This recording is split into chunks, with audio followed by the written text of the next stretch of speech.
I'm not gonna drain you completely.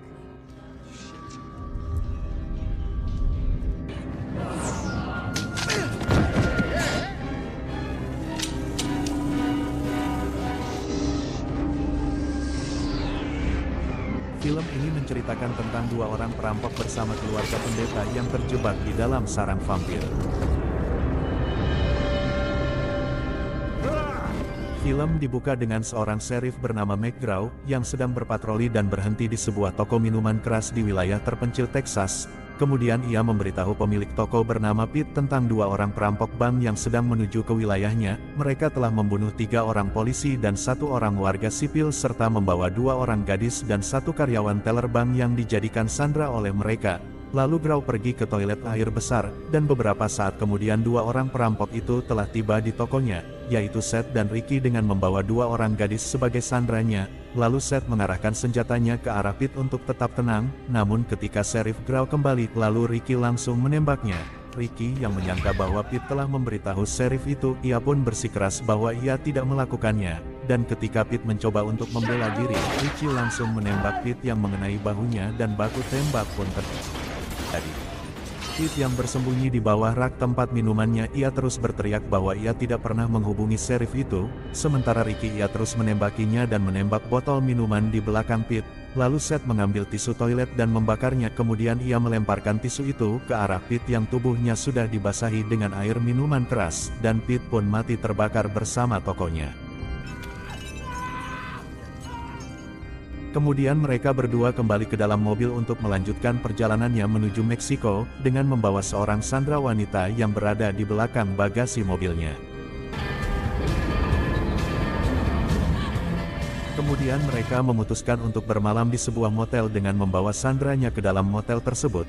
Lalu Seth memberitahu sanderanya bernama Gloria yang bekerja di sebuah bank sebagai teller, untuk menuruti perintahnya, agar mereka bisa keluar dari Texas menuju Meksiko yang akan menjadikan Gloria sebagai tawanannya agar mereka bisa lolos di perbatasan dengan keadaan hidup-hidup. Dan setelah itu Seth keluar untuk membeli makanan, dan ketika Seth pergi lalu Richie mengajak Gloria untuk berhubungan intim dengannya.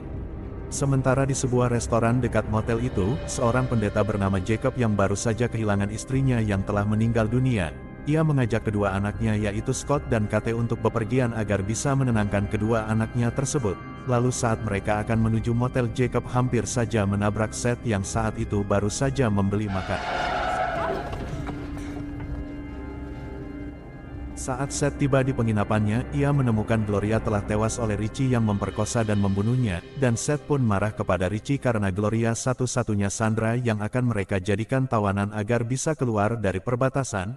Oleh karena itu ia pun harus mencari kembali sandera baru untuk membawa mereka melintasi perbatasan. Dan Red ingat kepada seseorang yang hampir saja menabraknya, yaitu keluarga Jacob yang sedang berada di samping kamar motelnya. Lalu mereka mendatangi kamar Jacob dengan berpura-pura akan meminjam wadah es, dan begitu mereka masuk lalu Richie langsung menodongkan senjatanya ke arah Jacob, dan mereka segera menyandra keluarga Jacob untuk mengantarnya ke Meksiko.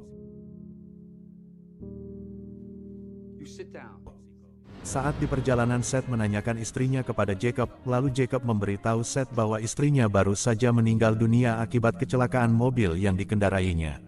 Jacob setuju akan membawa mereka berdua melewati perbatasan untuk menjamin keselamatan anak-anaknya, dan Seth pun berjanji akan membunuh Richie apabila ia menyentuh putrinya Kate. Namun Seth pun berjanji akan membunuh mereka semua apabila Jacob mencoba menyerahkan mereka berdua kepada pihak kepolisian yang ada di perbatasan. Dan begitu mereka telah sampai di perbatasan, lalu Seth dan Richie bersembunyi di dalam toilet dengan menyandra Kate. Sementara adiknya Scott ia menyuruh ayahnya untuk melaporkan Seth dan Ricky yang sedang menyandra keluarga mereka. Namun Jacob menyuruh Scott untuk tidak memberitahu para polisi itu demi keselamatan Kate. Lalu salah seorang polisi bernama Oscar ia masuk ke dalam rumah mobil Jacob untuk melihat-lihat keadaan di dalamnya, dan ia menemukan Kate di dalam toilet yang sedang berpura-pura buang air besar. Sementara Seth dan Richie mereka berdua bersembunyi di atas toilet, dan pada akhirnya mereka pun lolos dari pemeriksaan polisi perbatasan. Setelah sampai di wilayah Meksiko, kemudian Red menyuruh Jacob untuk membawa mereka ke sebuah bar yang telah dijanjikan oleh temannya bernama Carlos, meskipun Red belum pernah ke tempat itu sebelumnya yang disebut Bar Twister. Setelah mereka sampai di pintu bar, lalu Seth memukul seorang pria bernama Chad yang mencoba menggoda Kate. Saat di dalam bar, Seth memesan beberapa gelas minuman kepada seorang bartender, namun bartender itu memberitahu Seth bahwa tempat itu dikhususkan untuk peristirahatan para sopir truk. Setelah mendengar itu tentu saja Seth pun marah, namun Jacob dapat menenangkannya dan memberitahu bartender itu bahwa mereka adalah sopir truk yang sedang mencari tempat untuk istirahat. Akhirnya mereka pun bisa duduk santai di bar itu sambil menunggu temannya Oscar yang akan menjemput mereka berdua, dengan disuguhi minuman dan para wanita yang sedang menari dengan diiringi musik, dan mereka pun mulai sedikit bersantai di sekitar ruangan tersebut. Di sana terlihat seorang sopir truk bernama Frost yang sedang menikmati permainan dominos, lalu seorang MC band musik memberitahu mereka bahwa penari eksotis bernama Saniko Pandemonium akan segera tampil di hadapan para pengunjung.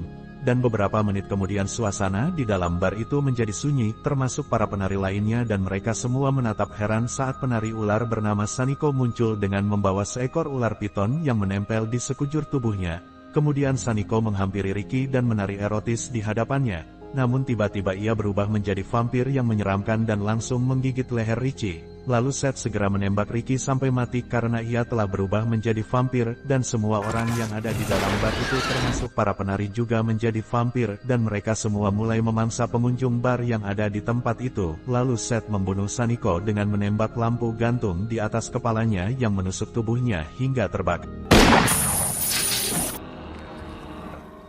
Dan yang tersisa kini hanya Seth, Jacob, Kate, Scott, seorang pengendara motor bernama Machine Sex, dan Frost, seorang veteran perang Vietnam, sementara yang lainnya mereka terlahir kembali menjadi vampir. Lalu mereka berkumpul untuk memusnahkan semua vampir yang ada di tempat itu, dan berdiskusi cara membunuh vampir yang pernah mereka lihat di layar televisi bahwa mereka kuat namun memiliki tubuh lembut yang dapat hancur dengan benda apapun. Saat Frost sedang menceritakan masa lalunya waktu ia perang di Vietnam, dan Machine Sex, ia mulai merasakan perubahan pada tubuhnya yang perlahan-lahan berubah menjadi vampir. Lalu ia menggigit leher Frost dari belakang dan menggigit tangan Jacob lalu melemparkannya ke meja bar. Kemudian segerombolan kelelawar vampir masuk saat Frost dengan cepat melakukan transformasinya dalam hitungan menit, lalu Seth dan anak-anak lari melarikan diri ke sebuah gudang dan menguncinya. Namun Jacob yang masih hidup yang berada di dalam bar, lalu ia membuat salib dengan menggunakan tongkat baseball dan senapan sebagai tameng untuk menahan segerombolan vampir yang akan menyerangnya. Lalu ia pergi ke dalam gudang bersama Seth dan anak-anaknya. Saat di dalam gudang, lalu mereka membuat peralatan perang untuk melawan para vampir itu yang berada di dalam gudang tersebut, dan mereka menemukan barang muatan truk hasil dari jarahan dan mulai mencari senjata lainnya. Sementara Seth ia membuat pengintaian otomatis dari sebuah jackhammer. Kate menemukan panah otomatis, dan Scott menemukan mainan pistol air, lalu air itu diberi doa-doa oleh Jacob menjadi air suci yang dapat melelehkan tubuh vampir, dan mereka pun telah bersiap-siap untuk melawan segerombolan vampir tersebut. Kemudian Jacob meminta kepada anak-anaknya agar mereka segera membunuhnya apabila dirinya sudah mulai berubah menjadi vampir, karena tangannya sudah terinfeksi oleh gigitan vampir Machine Sex, dan Jacob mengancam akan menembak dirinya sendiri apabila mereka tidak melakukannya, dan dengan berat hati mereka pun berjanji akan membunuh Jacob apabila ia sudah berubah menjadi vampir. Kemudian mereka menggunakan senjata salib untuk mengiring segerombolan vampir itu kembali ke dalam bar, dan mereka pun mulai memusnahkan satu persatu vampir tersebut. Sementara Seth ia diserang oleh Machine Sex yang telah berubah menjadi makhluk seperti tikus raksasa dan menyerang Seth dan hampir saja membunuhnya. Namun beruntung ia dapat diselamatkan oleh Kate yang menembak kepalanya hingga meledak dan terbakar. Jacob yang mulai dirinya berubah menjadi vampir, lalu ia menggigit leher putranya Scott, dan dengan berat hati Scott pun menembak kepala Jacob hingga hancur, namun Scott langsung dikerumuni oleh segerombolan vampir itu. Kemudian Scott meminta kepada Kate untuk segera menembak dirinya, dan Kate pun segera menebak Scott bersama segerombolan vampir tersebut. Dan yang tersisa kini hanya Seth dan Kate, namun masih banyak segerombolan vampir yang masih tersisa, yang membuat Seth dan Kate terdesak di tengah-tengah para segerombolan vampir itu yang siap memangsa mereka berdua. Namun saat mereka menyadari bahwa sinar matahari yang masuk ke dalam bar itu dapat melelehkan para vampir tersebut, lalu Seth menyuruh Kate untuk menembak dinding bar itu dengan sisa pelurunya agar dapat lebih banyak mendapatkan sinar matahari yang masuk ke dalam bar tersebut. Kemudian mereka mendengar seseorang di luar bar yang memanggilnya dan ternyata mereka adalah Carlos beserta anak buahnya untuk menemui Seth. Kemudian Seth meminta kepada Carlos untuk mendobrak pintu bar itu, lalu Seth dan Kate segera berlari keluar untuk menyelamatkan diri dari serangan para vampir tersebut. Sementara sinar matahari yang masuk ke dalam bar itu menyinari bola disko yang tergantung di langit-langit dan memantulkan sinar matahari yang mengenai segerombolan vampir yang ada di dalam bar itu, hingga para vampir itu pun terbakar dan meledak akibat dari paparan sinar matahari yang mengenai tubuhnya. Saat Seth bertemu dengan Carlos, ia memarahinya karena menyuruh Seth menunggu di tempat yang penuh dengan vampir yang hampir saja membunuhnya, namun Carlos pun belum pernah ke tempat itu sebelumnya dan hanya melewati beberapa kali saja, dan ia pikir tempat itu bagus untuk bertemu dengan Seth karena berada di tempat terbuka. Lalu Seth bernegosiasi ulang dengan Carlos, lalu Seth diberikan uang serta mobil sport atas pekerjaannya yang sukses merampok bank. Kemudian Seth memberikan uang itu kepada Kate, dan Seth meminta maaf kepada Kate atas kematian ayah serta adiknya, lalu Kate meminta kepada Seth untuk pergi bersamanya. Namun Seth menolak karena Seth mengkhawatirkan keselamatannya, dan Seth pun pergi meninggalkan Kate sendiri di tempat itu, dan Kate pun segera pergi dengan rumah mobil peninggalan dari almarhum ayahnya. Dan film pun selesai.